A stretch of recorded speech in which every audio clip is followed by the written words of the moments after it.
وكذلك أعثرنا عليهم ليعلموا أن وعد الله حق وأن الساعة لا ريب فيها إذ يتنازعون بينهم أمرهم فقالوا ابنوا عليهم بنيانا ربهم أعلم بهم قال الذين غلبوا على أمرهم لنتخذن عليهم مسجدا سيقولون ثلاثة رابعهم كلبهم ويقولون خمسة سادسهم كلبهم رجما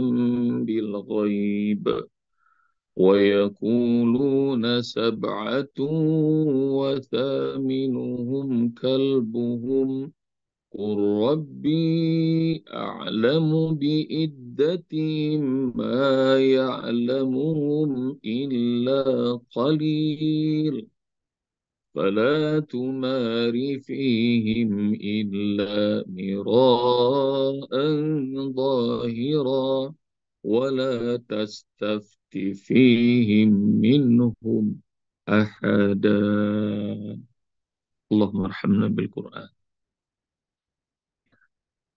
Habis mereka, pemimpin-pemimpin mereka sepakat mau bikin masjid untuk mengenang Ashabul Kahfi, tapi sejarah begitu ayah bunda. Nanti lama-kelamaan prasasti yang sudah dibikin pudar, hilang, lenyap, dan terlupa lagi sejarah. Sama seperti banyak tuh situs-situs keramat yang eh, nanti sejarahnya pudar. Maknanya gimana? Maknanya sampai tahunnya aja lupa. Orang bersilang pendapat. Jumlah orangnya juga lupa. Terus kisahnya banyak melenceng. Karena kalau pesan tuh dari satu ke satu, satu, satu. Misalnya 5 orang yang menyampaikan, nanti ada 10 orang, pesannya tuh belum tentu utuh. Belum tentu utuh. Nah ini juga asiknya bicara tentang berdasarkan wahyu Al-Quran. Jadi semua kehilangan data, korupsi, informasi yang terjadi, nah itu akan diluruskan lagi oleh Allah Subhanahu wa taala. Kelak nanti akan ada yang bilang jumlah mereka 3 orang, 4 dengan anjingnya. Ada yang mengatakan jumlah mereka 5, 6 dengan anjingnya. Ada yang mengatakan jumlah mereka 7, 8 dengan anjingnya. Qurrabi a'lamu bi'iddatihim ma ya'lamu illa qalil. Katakan Muhammad, Tuhanku maha mengetahui berapa sebenarnya jumlah mereka. Dan mereka tidak mengetahui kecuali dikit aja informasi ini karena sudah ribuan tahun.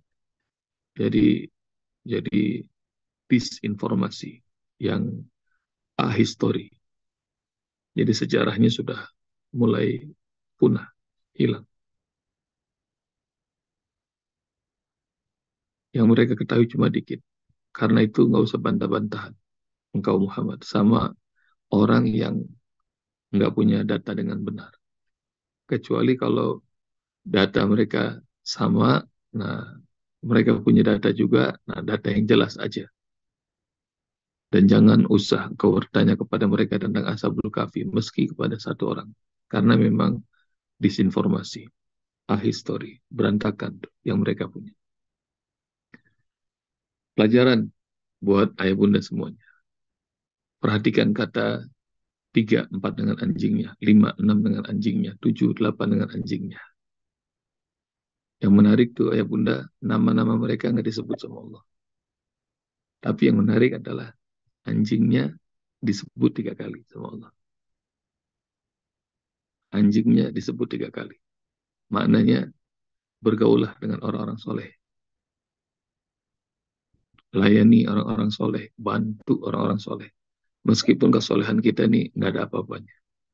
Meskipun kita nih jauh imannya dari iman mereka, ilmunya nggak sebanding dengan mereka. Layani, bantu. Karena dia di antara hewan yang Allah jamin masuk surga, selain untanya Nabi Soleh, ini anjingnya Ashabul Kahfi. Padahal kita tahu dalam syariat Islam, anjing itu najisnya berat, mughallazah. Dijilat sama anjing dengan liurnya harus 7 kali kita cuci dengan air, salah satunya dengan tanah. Dan karena itu aneh kalau ada muslim miara anjing, itu aneh. Sekarang nih mulai tren miara anjing. Boleh nggak Ustaz miara anjing? Jawabannya boleh, tapi nggak boleh masuk rumah. Untuk keamanan boleh. Untuk berburu boleh. Orang-orang tua kita dulu, apalagi di kampung, nah rumahnya rumah panggung, yang jagain itu anjing. Apalagi kalau satu rumah dengan rumah lainnya itu berjauhan, nah itu anjing. Kalau nggak ada anjing, orang-orang tua kita ngajarin piara soang. Soang tuh dari bahasa Inggris, swan. Kata orang Betawi jadi soang. Jadi swan, angsa, jadi soang, kata orang Betawi. Dan sama itu buat keamanan. Nah, kembali ayah bunda. Jadi bergaul sama orang soleh, ngelainin orang soleh, kebagian tuh masuk surga. Nah, karena itu saya, Umi Maya, juga sama semuanya nih, di keluarga besar Kauni, kami ngelayanin anak-anak yatim, duafa penghafal Quran. Kalau anjing tugasnya apa? Biarin yang lain tidur. Nah, wakal buhum basitun toro'ahi bil wasit. Jagain tuh rumahnya. Kalau makanannya nggak ada, cariin makanan. Biarin pokoknya kita jadi anjing. Kata menurut orang hina gitu. Tapi enggak, rupanya ini kemuliaan. Sama juga saya, Umi Deti, Usbib, Mbak Gema. Nah, ini ngelayanin ayah bunda semuanya. Biarin kami siap jadi anjing-anjingnya ayah bunda. Gitu. Jadi kelihatannya tuh anjing, tapi Masya Allah ini anjing yang dimuliakan sama Allah. Kenapa? Nemenin, ngelayanin orang-orang yang pada senang belajar Al-Quran. Nah, karena itu kalau ada kebaikan, ayah bunda, apalagi ada orang soleh melakukannya, jangan sungkan-sungkan. Bantu sekuat tenaga. Bantu sekuat tenaga. Maka biar iman kita tipis, ilmu kita nggak banyak, ibadah kita cuma segitu-gitunya. Nah, tapi itu, meskipun najis mukhalasoh, Ashabul Kahfi masuk surga, dia masuk surga. Ashabul Kahfi dipanjangin usianya 300 tahun, dia dipanjangin usianya sampai 309 tahun. Padahal kemarin tuh ada bunda yang posting. Rupanya siklusnya anjing umurnya paling panjang 15 tahun. Jadi maknanya dipanjangin anjingnya Ashabul Kahfi 20 kali. Jadi sekitar 20 kali usianya dipanjangin. Mudah-mudahan ayah bunda juga begitu. Usianya jatahnya 60 tahun, dikali 20, jadi berapa tuh? 1.200. Siapa ya bunda? Tapi tinggal sama siapa Nggak ya? ada teman nanti. Jadi mumi Ustaz. Nggak ada Jadi mumi teman nanti Ustaz. nggak ada temannya Ya, Ustaz. nggak ada teman kan dapat teman baru ntar. Ya, nggak mau ya. Nggak mau. Ya, pokoknya Allah Subhanahu Wa Taala kasih yang terbaik buat ayah bunda. Amin. Dan panjang umur dalam sehat walafiat, dalam taat ibadah pada Amin. Allah, makin meningkat ketakwaannya. Amin. Pelajaran pertama tuh ya ayah bunda, jumlah mereka nggak penting, tapi malah tekanannya di ayat ini anjingnya, anjingnya, anjingnya bertiga kali disebut sama Allah. Jadi melayani agama Allah, melayani orang-orang yang beribadah sama Allah, dahsyat. Ayah bunda kalau ada masjid yang pada buka puasa, layanin, siapin iftarnya. Airnya kurang, cariin airnya. Dan kan banyak tuh BKM bawaannya sebel sama jemaahnya. Padahal nyampah nih, pada nggak tertib nih. Enggak, layanin. Jadi kalau ada DKM yang banyak banget ngaturnya, dilarang tidur di masjid. Tidur di masjid itu itikaf. Kalau bisa orang sering-sering gitu. Tidur di masjid. Di mana-mana sekarang banyak tulisan, dilarang tidur di masjid. Jangan di atas karpet. Wah, diatur-atur. Orang akhirnya pada nggak suka sama masjid. Enggak. Layanin. Layanin yang sebaik-baiknya. Dan salah satu tanda tanda kebesaran hati, kelapangan dada adalah suka melayani, bukan minta dilayani. Ya bunda. Terus pulang, layanin semua orang. Jangan minta dilayani. Jadi kalau bisa ngebantu, bantu. Jangan maunya dibantu terus. Nah kalau dilayani, kita manusia biasa. Kalau melayani, itu manusia yang luar biasa. Senang terima bantuan, itu manusia biasa. Bansos misalnya, manusia biasa. Tapi kalau suka ngasih itu, bantuan, meskipun kondisi pas-pasan, pengennya ngebantu orang, itu luar biasa. Ada sahabat saya, ibu mertuanya dikuburkan COVID. Lalu kemudian pengen dikuburkan di kuburan COVID, keluarga nggak mau dikuburin COVID, dikuburin sama ayah mertuanya aja, dibawalah ke Jogja. Dan begitu dibongkar, mau dikubur satu, begitu dibongkar, boleh sekalian rahmati Allah, semua orang nangis. Setelah 26 tahun, mereka bongkar, masih utuh tuh jasadnya. Bukan ulama, bukan kiai, bukan juga ustadz. Beliau ini adalah dosen UGM, jurusan geologi, Fakultas Geologi. Dan waktu saya takziah dan mereka ceritakan itu, saya nanya, apa amalannya? Ayah mertua, nah ini anak menantunya sama istrinya sama keluarga-keluarganya, matanya berkaca-kaca. Jawabannya adalah pura-pura kaya, Usbub. Ini ilmu mahal nih. Maksudnya apa pura-pura kaya? Ya, Usbub tahulah, ayah itu dosen Fakultas Geologi UGM. Ibu nggak punya kegiatan.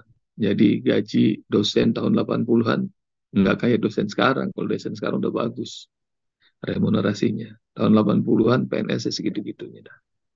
Tapi Masya Allah, beliau ini murah hati. Di rumahnya itu nggak cuma anak istri, orang-orang kampung, saudara, famili, banyak yang numpang hidup. 20-30 orang. Dan dimasuki, dilayani, segala macam. Rumahnya lapang, gede. Kalau ada yang minta bantuan, meskipun susah, dibantuin semampunya. Bahkan ada bukan saudara, bukan juga kerabat, sampai dibuatin rumah sama beliau. Amalannya pura-pura kaya. Pura-pura kaya. Maka jangan dibalik ya bunda, ayah. Jangan pura-pura miskin. Orang sebel. Ini pura-pura kaya. Jadi kalau asik tuh, kalau kita bokeh, kita nggak punya duit, terus ada orang mau minjem duit sama kita, ngutang. Mereka kira nih kita punya duit, wah itu asik tuh. Karena dia udah nyari kemana-mana, nggak dapet. Nah, nih usbub nih kayaknya gitu. Jadi orang tuh ngira banyak duit aja. Ini santri yatimnya segitu banyak ribuan, pasti usbub orang kaya. Maka itu pada minjem. Nah, amalin tuh ya, ayah bunda, pura-pura kaya.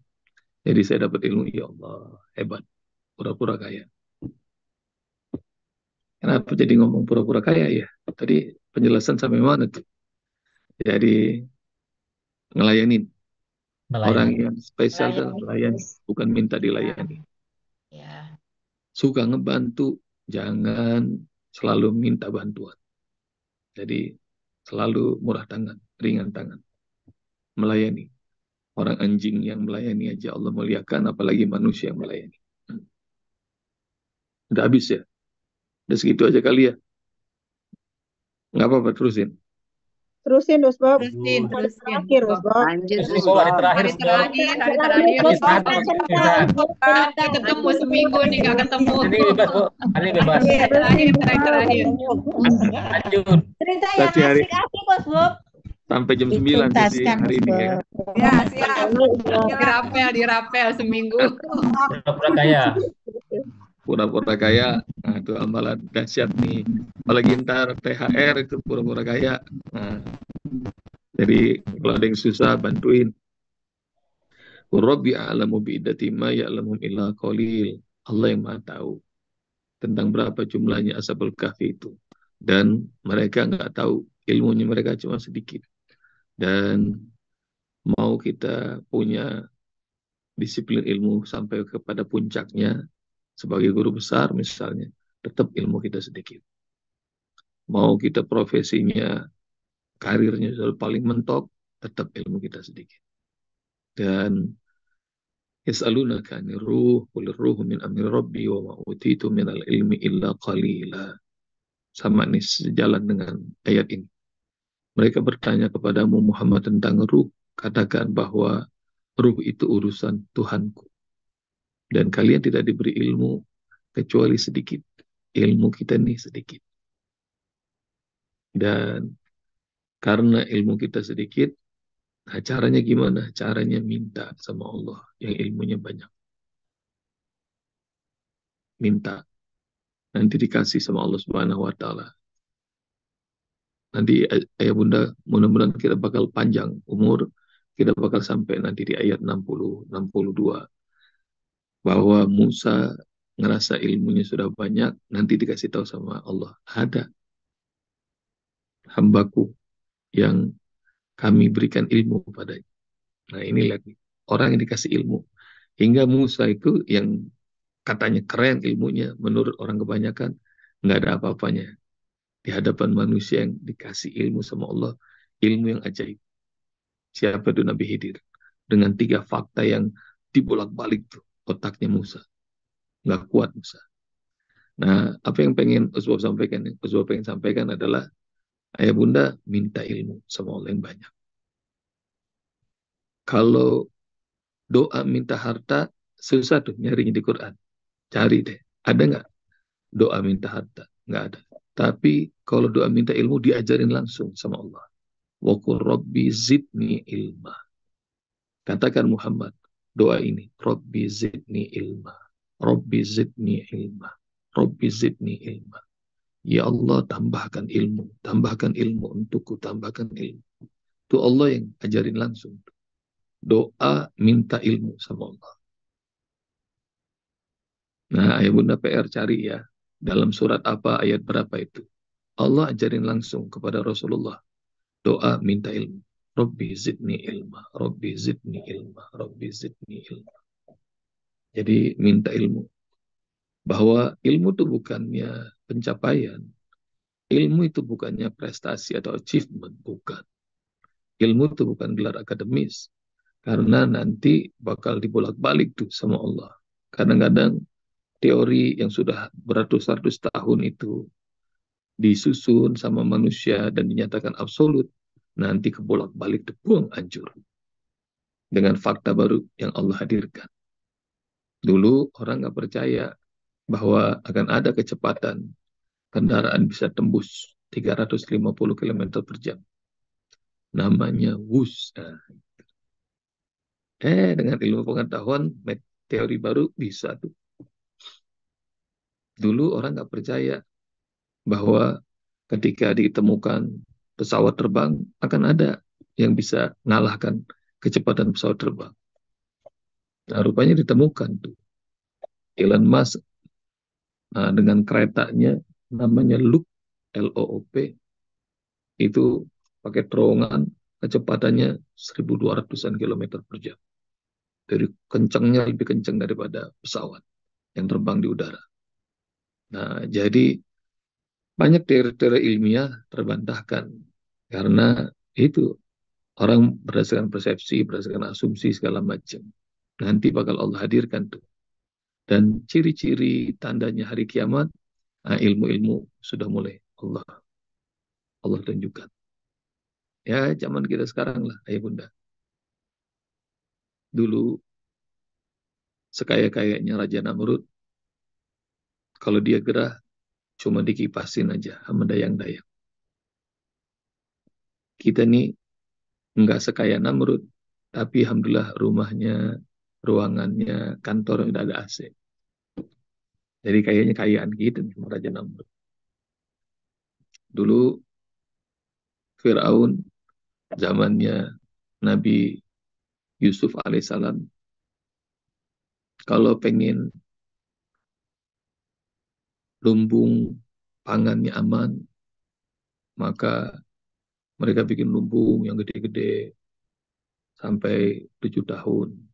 Buat bekal selama 7 tahun nanti kering kerontang. Di dalam surat Yusuf tuh, ayah bunda bakal tahu. Yang repot senegara. Sekarang mah gampang. Setiap kita punya lumbung. Namanya freezer. Namanya kulkas.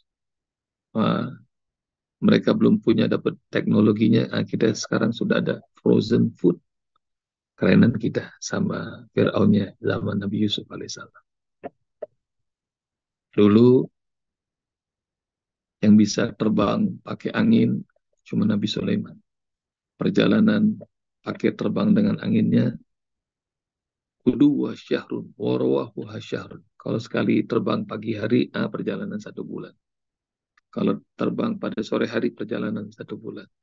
Nah sekarang kita semuanya dikasih sama Allah ilmunya Nabi Sulaiman. Semuanya bisa terbang. Semuanya bisa terbang. Bahkan kayaknya terbangnya lebih jauh daripada Nabi Sulaiman. Orang Jakarta Jeddah menuju Mekah aja cuma 9 jam. Widih keren. Jadi pokoknya Masya Allah. Jadi ini nih, ilmu dikasih sama Allah. Tanda-tanda akhir zaman itu semua ilmu bakal Allah tampakkan. Doanya, Robbi zidni ilma, Robbi zidni ilma, Robbi zidni ilma. Minta ilmu sama Allah Subhanahu wa taala. Fala tumari fihim illa mira'an dhahira wala tastati fihim minhum ahada. Ini ilmunya Rocky Gerung. Gak usah debat sama orang dungu. Ayah Andung senyum-senyum ayah Andung. Jadi jangan debat sama orang dungu. Karena rame. Cuma berisik aja. Kalau nonton debat itu kan main kenceng-kencengan ngomong. Tapi nggak ada datanya, nggak ada faktanya. Udah nggak usah debat-debat sama orang yang dungu. Nggak ada datanya. Wala tastafti fihi minhum ahada. Dia nggak usah nanya tentang data-data dia. Tentang apa yang sedang kita perbincangkan. Bunda, kalau ada wahyu, berdasarkan Al-Quran, berdasarkan hadis, kemudian ada pendapat orang, apakah itu namanya bentuknya adalah sebuah teori ilmiah atau segala macam, saran saya pegang yang Al-Quran dan hadis. Nggak usah dibantah dengan ilmu pengetahuan yang kita punya. Karena semangatnya adalah ilmunya kita sedikit. Sementara ilmu Allah yang begitu luas. Boleh jadi kitanya belum tahu atau Allah belum singkapin. Kalau pengen tahu berapa luas ilmu Allah, dalam surat Luqman. Ayah bunda nanti cari ayatnya 20-an. Ayat 27 dikasih tahu langsung aja dah. Kalau saja samudra lautan itu dijadikan tinta Allah Subhanahu wa taala, ditambah dengan 7 lautan lagi. Jadi ada 8 lautan seperti yang ada di muka bumi ini. Dan pepohonan itu menjadi kolamnya, pulpennya, mana fi dari kalimatullah. Kalimat Allah nggak bakal habis dituliskan. Jadi kalau ada 8 lautan dan semua pohonan dijadikan penanya, kalimat Allah tidak mungkin habis. Jadi pesan Usbob, kalau ayah bunda ketemu ayat, kemudian ketemu sama teori ilmiah atau kondisi yang kekinian yang kita hadapi, pegang yang mana? Pegang ayat. Pegang hadis Rasulullah. Misal juga kayak ayat poligami, biasanya bunda pada nggak suka. Nah itu pegang tuh. Jangan sampai benci sama ayat poligami. Tuh, Umi Deti ngasih jempol. Jangan sampai benci. Karena boleh jadi nggak cocok sekarang, tapi nanti bakal terbukti bahwa yang paling benar adalah ayat Allah Subhanahu wa Ta'ala. Itu. Saya senang ayah Andung udah mulai ngangguk-ngangguk. Saya suka itu. Baik, ayah bunda sekalian rahmati Allah Subhanahu wa Ta'ala. Ini sudah ayat 22. Kita bersyukur pada Allah Subhanahu wa Ta'ala. Dan alhamdulillah ini adalah sesi terakhir kita di bulan Ramadan 1445 Hijriah ini. Semoga Allah Subhanahu wa Ta'ala terima amal ibadah Ramadan kita. Allah jadikan kita semuanya menjadi orang-orang yang bertakwa. Allah muliakan kita dengan Lailatul Qadar. Allah jadikan kita bersih kembali dari dosa-dosa kita seperti hari di mana Allah lahirkan kita dari rahim bunda. Rabbana taqabbal minna innaka antas samiul alim wa tub alaina innaka antat tawwabur rahim. Allahumma inna nas'aluka ridhaka wal jannah wa na'udzubika min sakhatika wan nar. Allahumma innaka afuwun tuhibbul afwa fa'fu anna. Rabbana taqabbal minna innaka antas samiul alim wa tub alaina innaka antat tawwabur rahim. Ya Allah, berkahi kami di bulan Ramadan ini. Berkahi Ramadan ya Allah dengan amalan soleh yang kau ilhami pada diri kami. Terima ya Allah semua amal ibadah kami. Ampuni segala kesalahan kami. Jadikan kami ya Allah menjadi hamba-hamba yang kau halalkan ridhomu, rahmatmu, keberkahanmu, ampunanmu. Dan jadikan kami ya Allah menjadi hamba-mu yang senantiasa kau berikan petunjuk. Allahumma ya Allah, jaga iman kami, jaga ketakwaan kami di dalam bulan Ramadan ini sampai seterusnya ya Allah setelah Ramadan. Panjangkan usia kami dalam taat ibadah mengabdi kepadamu ya Allah. Berikan kami kekuatan istiqomah untuk melakukan amalan-amalan terbaik yang kau ridhoi. Rabbana atina fid dunya hasanah wa fil akhirati hasanatan wa qina adzabannar. Wa sallallahu ala nabiyyina Muhammad khairu khalqihi wa ala alihi wa sahbihi wa sallam. Alhamdulillahi rabbil alamin. Jazakumullah ya bunda. Makasih Wallahu minna wa minkum. Lahir batin semuanya. Sehat Terima kembali. kasih. Batin. Bunda semua ayah-ayah. Semua urusan